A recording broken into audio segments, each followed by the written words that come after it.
etc. We start with monthly charts. You want to see how we can look for trade, whether we have any trade set up or not.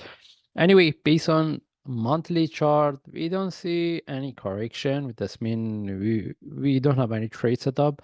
But the most important things we have been looking for to see the breakout of the 48. Because with the breakout of the 48, we can consider at least we are out of this part, which is this correction. Then we can look for 69 and continuation. Okay. Anyway, based on monthly chart, we don't see any trade setup or any new information. The only thing is we want to see whether the price can break 48 or not. And if we move to lower time frame, which is weekly chart, similar explanation. The only thing is how complex and how deep this correction can be before we see the continuation. Okay. Anyway, we can put our fib here. We can look for 68%. The only thing is we have to look for trade based on lower time frame. And I'm looking for to see the breakout of the 48, the most important level at this point, which I'm looking for. And if you want to look for trade, mostly we have to look for trade based on lower time frame. And if we move to daily chart, all right, first of all, any opportunity for buy based on daily chart from this correction, we're looking for 48, as I mentioned, based on higher time frame. Then based on lower time frame, which is I'm referring to the daily chart. Uh, After the breakout of the 48, then we are looking for 56. Okay, that's mean we have to see the breakout of this one.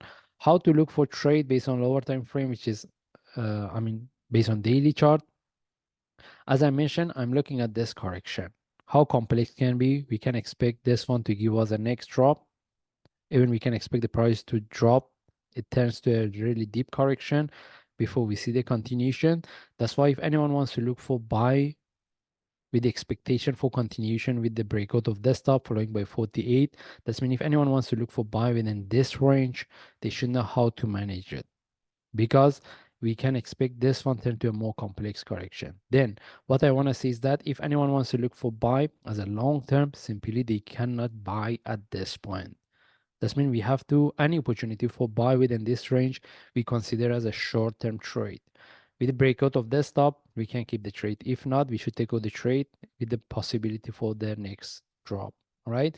Anyway, to make it very simple, at this point, I don't see any trade setup.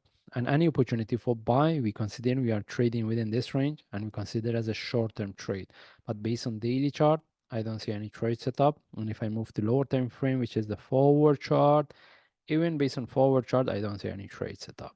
And even if you get any opportunity for buy as a flag, either based on 4 or 1 hour chart from here, with the breakout of desktop, we have to be quite careful about this, the divergence. Okay. And for me, I don't see any trade setup and I'm not very interested to look for buy at this point. And if I move to 1 hour chart, similar explanation based on as what I explained based on forward chart. Any opportunity for buy within this range, if anyone get the trade for buy within this range with the breakout of desktop, either based on 4 or 1 hour chart, they need to consider about the divergence. Okay. And in terms of the risk and reward, any trade within here, I'm not really interested. That's why I prefer to wait. The only thing is, if anyone get the trade for buy, and if you move to daily chart with the breakout of desktop, which is somewhere around 39.04, then we're looking for 48 following by 56.